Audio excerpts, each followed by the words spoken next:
विचारधारा के लिए नहीं है, ये गठबंधन अवसरवादिता के लिए है। दोनों दल आपस में लड़ाई लड़ते हैं, दोनों की विचारधारा अलग है, एक दूसरे को रोज की रोज वो आक्षेप प्रत्यक्ष करते हैं, लेकिन अब वो क्योंकि अस्तित्व की लड़ाई थी तो इकट्ठे हो गए।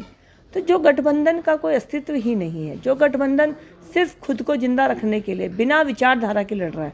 भारतीय जनता पार्टी की लोकसभा उम्मीदवार कमलजीत सहरावत ने गुरुवार को जनकपुरी से राजौरी गार्डन तक एक रोड शो का नेतृत्व किया, जहां उन्होंने आगामी आम चुनाव के लिए अपना नामांकन दाखिल किया। इस विशाल जन समर्थन के बाद क्या कमलजीत सहरावत पश्चिमी दिल्ली की जनता का समर्थन हासिल करने में सफल होंगी? क्या ये रोड शो आगामी चुनाव में भाजपा के पक्ष में माहौल बनाने में मदद करेगा? और क्या सहरावत जेल में बंद मुख्यमंत्री अरविंद केजरीवाल के लिए सहानुभूति मतों को रोक पाएंगे? जानेंगे सभी सवालों के जवाब, बस बने रहिए हमारे साथ। नमस्कार, आप देख रहे हैं। कमलजीत सहरावत ने जनकपुरी के A1 ब्लॉक से राजौरी गार्डन में जिला मजिस्ट्रेट कार्यालय तक 6 किलोमीटर लंबा रोड शो किया। इस दौरान उनके साथ केंद्रीय मंत्री हरदीप सिंह पुरी, भाजपा नेता मनजिंदर सिंह सिरसा, दिल्ली भाजपा अध्यक्ष वीरेंद्र सचदेवा और भाजपा दिल्ली लोकसभा प्रभारी ओम प्रकाश धनखड़ शामिल थे। सहरावत ने कहा, मैं अपनी पार्टी के शीर्ष नेताओं को मेरे प्रति विश्वास और समर्थन दिखाने के लिए धन्यवाद देती हूँ। मैं पश्चिम दिल्ली के लोगों का आशीर्वाद चाहती हूँ। उन्होंने कहा कि लोग आम आदमी पार्टी को खारिज कर देंगे और कैद मुख्यमंत्री अरविंद केजरीवाल के लिए कोई सहानुभूति वोट नहीं पड़ेगा। रोड शो के बीच में राजस्थान के मुख्यमंत्री भजन लाल शर्मा भी सहरावत से जुड़े। गुरुवार को दाखिल सहरावत के नामांकन हलफनामे से पता चला कि उनके पास 1 करोड़ 30 लाख रुपए की चल संपत्ति और 2 करोड़ 77 लाख रुपए की अचल संपत्ति है। अचल संपत्तियों में द्वारका के सेक्टर 6 और 19 में 2 वाणिज्यिक संस्थान और सोनीपत हरियाणा में 2 विरासत में मिली कृषि भूमि शामिल है। उनकी सर्वोच्च योग्यता 1995 में शिमला में हिमाचल प्रदेश विश्वविद्यालय से वाणिज्य में MA है। आपको बता दें कि पश्चिम दिल्ली निर्वाचन क्षेत्र में 10 विधानसभा क्षेत्र हैं। मादीपुर, जो कि अनुसूचित जाति के लिए आरक्षित है, राजौरी गार्डन, हरिनगर, तिलक नगर, जनकपुरी, विकासपुरी, उत्तम नगर, द्वारका, माटियाला और नजफगढ़, जो इसे ग्रामीण और शहरी दोनों मतदाताओं का एक विविध मिश्रण बनाते हैं।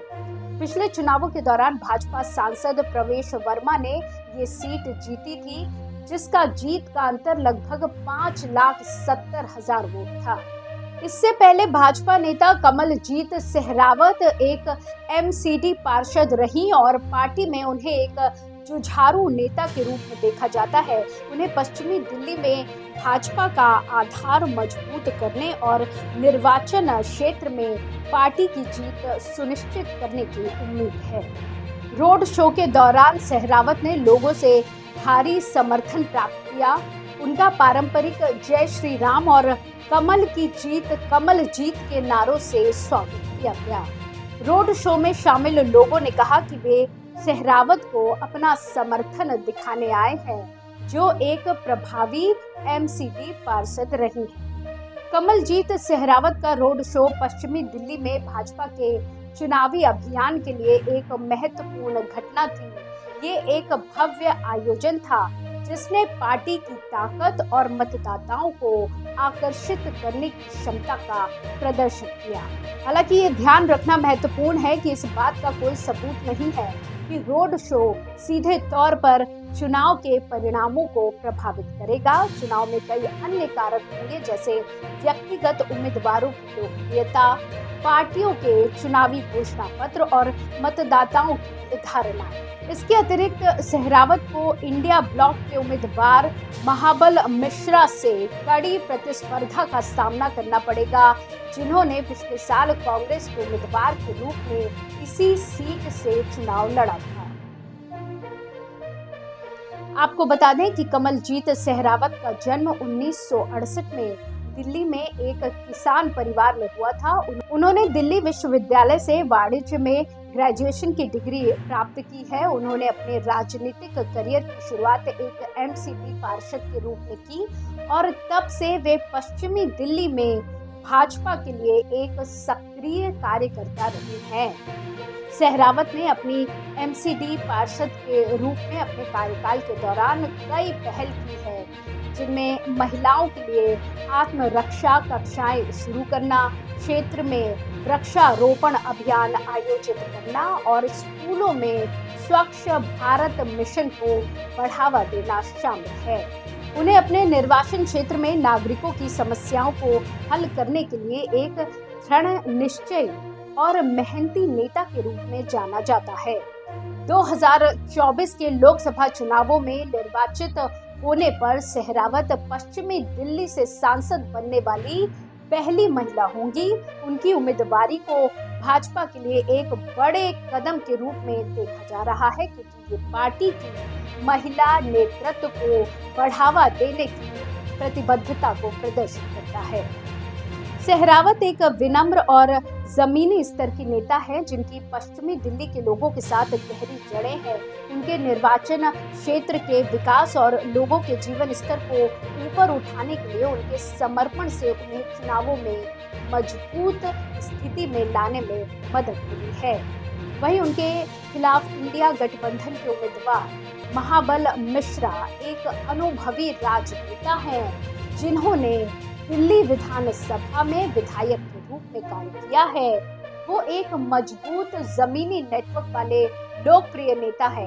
मिश्रा पश्चिमी दिल्ली के उन इलाकों पर ध्यान केंद्रित करने की उम्मीद कर रहे हैं जहां कांग्रेस का पारंपरिक रूप से मजबूत आधार रहा है, जैसे तिलक नगर और राजौरी गार्डन। हालांकि सहरावत को भाजपा की ओर से मजबूत समर्थन प्राप्त है, जो पिछले कई चुनावों से इस सीट पर हावी रही है।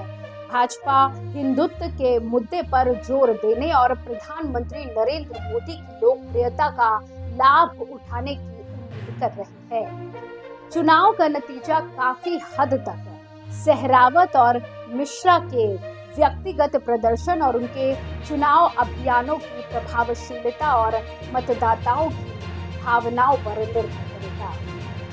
इसी तरह की और खबरों के लिए आप जुड़े रहिए एयर न्यूज के साथ।